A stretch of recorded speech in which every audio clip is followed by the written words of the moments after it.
Monty and the Pharaoh. Duh. I'm having one fun with Monty and the Pharaoh, and I'm gonna put him in a crossface, and he's gonna go down right now. Yeah. Hey! Nikita Koloff, the Russian Nightmare! And you're watching the #1 show on Long Island with Monty and the Pharaoh. Everybody was just driving me nuts all day. Just think about something that really makes you mad. You know, just think about that. I was like, I got it. I'm a professional.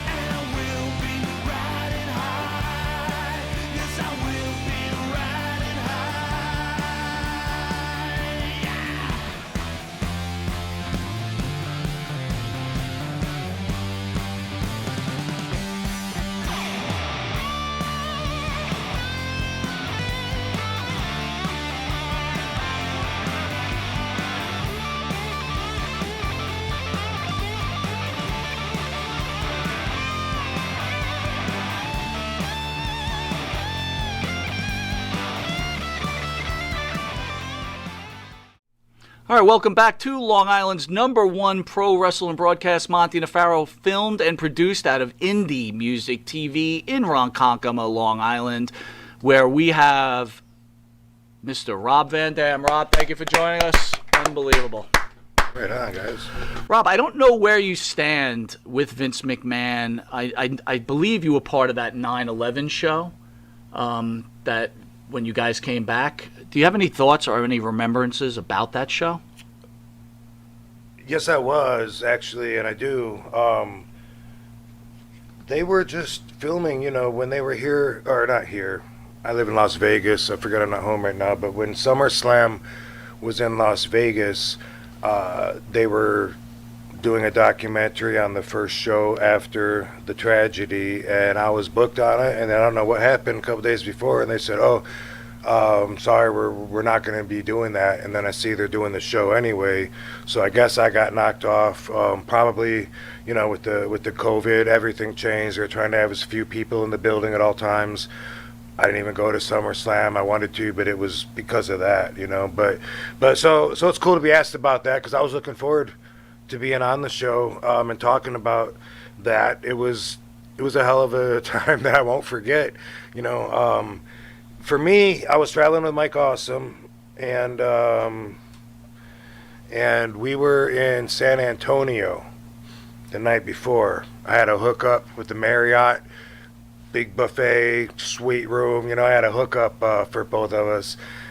Mike called me in the morning, and Rob, turn on the TV. We're under attack. You know, and I turned it on, and I was trying to figure out what was going on, and I saw I guess it was the second tower going down, and we were both like, whoa, you know, what's going on? But we had no idea how big that was at the time, you know. I mean, I guess we're so used to, like, dealing with it, rolling with the punches, you know, like, I mean, that's what you have to do in general, but this was something that affected the whole world way more than we realized. We ended up checking out, driving all the way to Houston, where the show was supposed to be that night, and then of course the show was canceled, and then we were stranded in Houston for the rest of the week. We would have definitely rather been trapped in San Antonio with the sweet hookup that I had and everything, but we didn't know. And man, we were all stuck at the same hotel in Houston. A bunch of the wrestlers hanging out by the pool, you know, frequenting the same restaurants or whatever, and we were kind of like just in a holding pattern, you know. When we ended up having the show, you know, a few days, 3-4 days later, whatever it was, I don't remember exactly. My thought was, no, like the very first live attended show after the attack, what better place to send a message to America than blowing up an arena full of wrestling fans? I mean, what's more American than that in WWE? So live, you know. So I thought, I was concerned. I thought there was a good chance we were going to be attacked again right there live. Everyone's going to watch, you know, thousands of people dying, whatever. But, we did the show, and afterwards we were still afraid to fly, though, and Teddy Long was the first one to fly out that I knew about. And I remember, we couldn't wait to call him when he got home. How was it? You made it all the way? I thought he was crazy for flying. I really did, and he was like, hey, first flight available I could get on. And I was just like, man, I don't know. I drove. I was with my evil ex at the time who had some relatives in Oklahoma, and we ended up, driving out of there. But for the longest time, it was very, very scary. It made you so aware to go through the process of traveling via airplane after that. And we all talked about it. I remember having a conversation with Lance Storm. We were just talking about our own perspectives, and he was saying at that time that every time he leaves the house, he kisses his kids goodbye and his wife goodbye, like he might not see him again. Like, that's how much we were committed to the business and to our life. We felt like, hey, this is life as we know it, so we're going to continue on. And if my plane doesn't make it to its destination tonight, damn, I don't want that to happen. But if that's the way the story goes, that's what happens, because we are wrestlers, then that was something that we were going to have to face. And we all thought every time we got on an airplane, we might be facing it. And we eyeballed anybody with a towel on their head, or anybody with, skin color that was a little darker. It was always like, okay, I'm going to sleep with one eye open just in case, because we didn't know. We were all like involved in the hype, and obviously that was a crazy, crazy, terrible thing that happened. Well, I got to tell you, I love the honesty, right? Because someone could just say, hey, look, I knew I had to do this and I had to whatever, but, obviously everybody was fearful. I was flying at that time too, and I had the same problems, right? Looking and eyeballing people that you thought might be weird. And Yep. What did you think about Vince McMahon Jr. and his addressing the United States and his commitment to getting everything back to normal? Respect for Vince. I think that he's a great leader, and I would definitely not be qualified to be in his position to make decisions. Obviously he gets a lot of heat. A lot of people throw the weight on him for what happens with a lot of individual wrestlers and their lives. That's the position that he's in. I wouldn't even want to be in a position where I got to hire and fire people. That for me, being the most zenful person that you see out there, that's because I think my lifestyle is extreme in mellow conditions, in a way that normal people can't understand, because normal people have way more stress in their normal lives, whether it's your job, your kids, your significant other, you fight, traffic, whatever. People live with stress, and for me, that's like my spiritual goal, is to be on the lookout for stress, find it, deal with it immediately, get rid of it if I can. I mean, that's not easy to explain, but just to show you my perspective, I can't imagine being in another position besides the one I'm in. This one's great for me. I got my own values that work for me. Everybody does. Everyone has their own perspective on life, and they hold others at fault because other people have other values. But you don't judge people by their own values. You judge them by your values. That's why people can't understand each other. If everyone knew that, I think it'd be a lot easier to understand, and then you could just not put as much energy into it. Vince McMahon is the leader. He's the most important man that I know. I'm very very happy to have a good relationship with him, and to go up there and say, hey, you know what? America needs to be entertained. America has been crying for days, and we're not forgetting what we lost, who we lost. We're just taking a break because when bad things happen, a lot of us tend to feel entitled to misery, and sometimes we can't kick out of it, and you just stay there, and then you feel like, I don't deserve to feel good. This is where I should be. But the truth is, eventually, when the time is right for you to move on and see what else is in your path, you got to be equipped to do it, and part of that requires a balance. It's okay to take a break from being miserable and being depressed. It might be good for your mind to do something healthy, whether it's laugh at something funny, whether it's watch wrestling and cheer for your favorites. If it's a walk in the park, whatever it is for you, you got to have your go-tos that bring you up and increase your spiritual vibration, and you also have to realize that you do deserve that. Do you feel like you've achieved balance in your life? Absolutely, I do, but I'm always learning.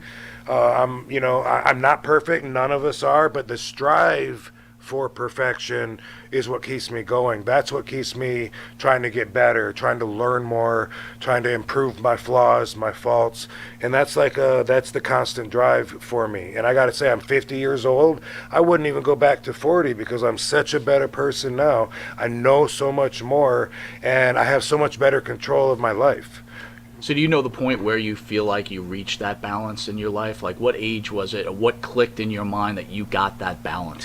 I think that it's always been a steady, progressive kind of movement. I don't think that I just crossed a line one day and then had a different perception. Like when I was young and into martial arts, I was taught a couple of different ways to meditate and what you can get out of that. And along with that, comes the positive energy, the Zen spirit.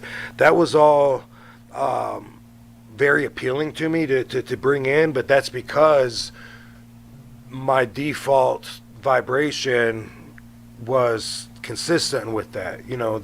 They work together. My parents would always say that when I was young, I wasn't really dramatic. I was one to stay inside my head and keep my feelings to myself, and I laugh if it's funny, but I don't give the obligatory laugh that people do just to keep the communication going. To me, I feel like I'm above that, and not always, but studying life now, I do. Now I see, okay, that's why I do that. That's why I don't do that. But it was always for me,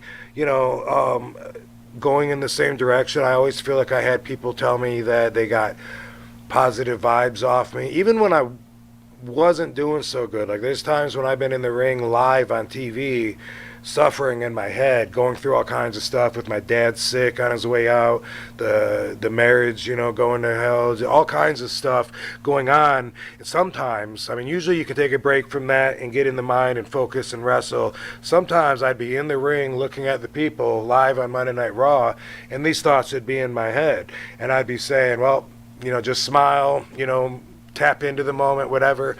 And I would have people that know me, that are friends of mine, say, oh, I could tell you were so happy in the ring tonight. It feels so good to know you're enjoying yourself. I'd be like, really?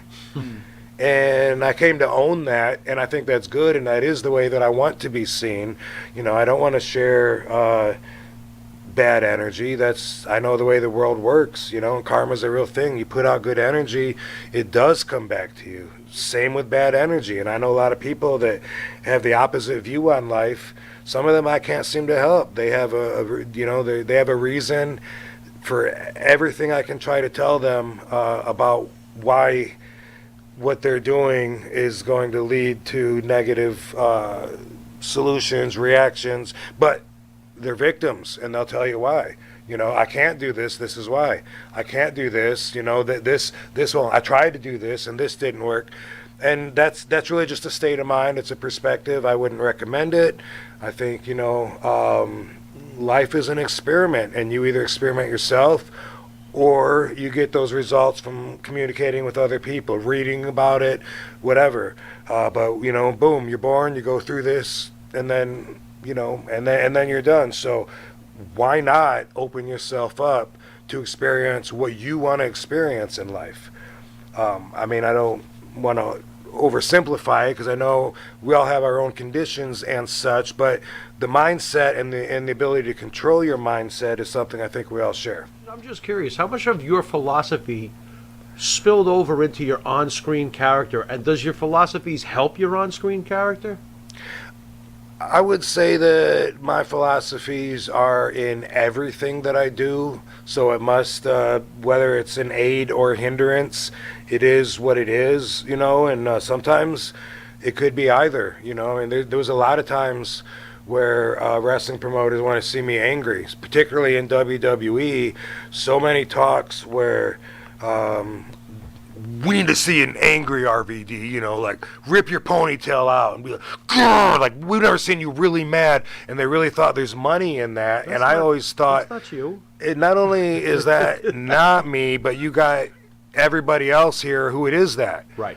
I'm almost convinced now at 50 by studying, looking at wrestling posters and pictures. I think that 95% of the wrestlers get in the business so they can have a photo going. I thought one of the greatest things you ever did was when you go like this. It's amazing. Well, but it's natural, right. And a lot of times I gotta fight to be myself, which has been documented, you know. And I look back at sometimes, and maybe I could have been a little more flexible. You know, I've always been ahead of my time, but in some ways I can say I always probably thought that I knew a lot more than I did, and I think that's probably true with all of us when we look back. You know, 20s, 30s. Now, when I look back, I was such a baby in my 20s. Like, I was so young. When I try to think about the mindset I was in, people want to know what, you know, hey, what was it like when you were in WCW working with this guy? I was like, I was a baby. I was 21. How would I have noticed anything going on behind the scenes? Just like anybody else, you're just doing your thing and you're learning your way through it. So, being as like peaceful as you seem to be, with all the civil unrest in this country and all this disease going on in the country, how does that affect Rob Van Dam? Well, I mean, it's the world I live in. You know, it affects me in a way where inside I feel like I could help people. I do.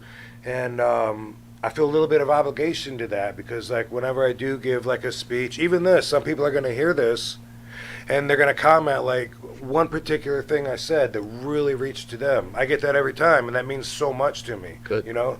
Someone will just say, hey, when you said that about, you know, getting hurt but getting right back into it and trying it again, and man, that really, and dude, that's great because I have a lot of experience and I also have studied life for a long time, but we're all attracted towards different things in life, so we have these affinities and we all pay attention to different things in life, you know.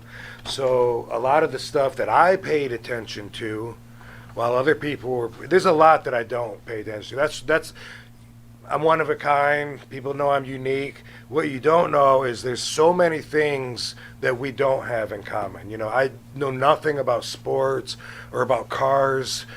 For instance, you know, I can't have a conversation about the Mets game or whatever. I know nothing about that.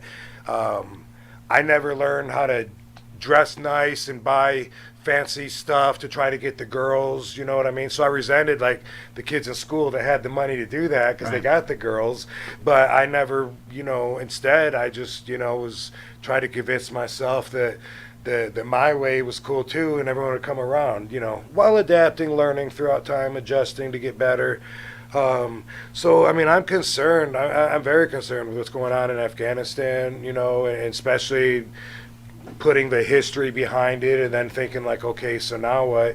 And I know people, you know, that were over there that are really affected by all their effort, you know, now seeming to go up in smoke.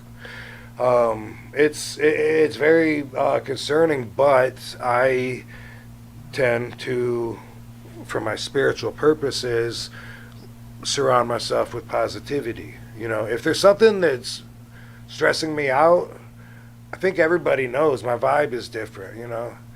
Matter of fact, one story, I've told this a few times, but I think maybe it'll be relevant and help explain. I was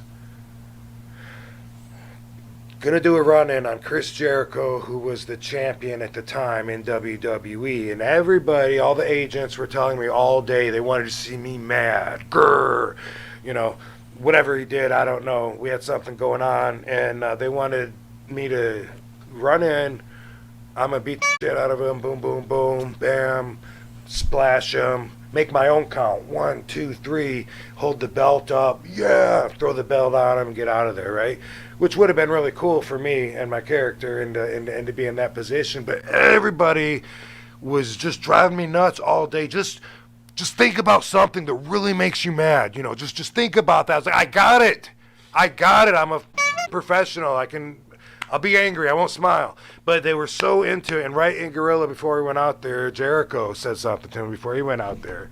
And I already at this time was having issues adapting to the politics there, which Jericho had already been familiar with. So wrestling Jericho, a lot of things at that time, when he was talking to me, sounded like Office talking to me, and I'd be like, we butted heads a lot, at that time.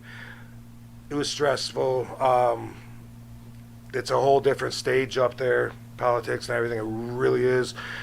So anyway, right before he goes out there, Chris says to me, just, pretend like I hit on your wife. Okay. The kind of thing is that? And he went out there, and it was like the last straw. I was so mad. I was so stint. I went out there, hit him in the face hard, you know what I mean? Bam, bam, bam. He went down. I think I splashed him. I grabbed the belt. I forgot to even do the cover or anything. I threw the belt or something. I left. I went to the dressing room, grabbed my bags, threw everything together. I was so pissed. I didn't calm down until the next day. I had to leave. I couldn't even be around anybody. And I tend to have more of an even keel of my energy. And Katie will say this too. Like, she doesn't fight with me because she says this all the time, because if she gets me mad, she knows that it's going to be for days. Like, I don't know. A lot of people most people have, everybody has a wider range than I do. But I see people get mad and come down mad, yell at your kids, and then the next day you're talking to someone else, or the moment, and you're calm, and it's like, for me, I can't do that. I like to be in the mode where I can grow the most, and that is for me to be, to stay inside my head mostly, think my thoughts up there instead of think about what I'm saying as I'm saying it and then regret it later. Someone said something, you might have heard this expression, something about sometimes it's better to keep your mouth shut and have people think you're an idiot than open your mouth and prove it. Yeah. A lot of people, I think, talk way too much, or they're way too loud or whatever. And you know what? It doesn't make me hate them, but I consciously notice, you know what?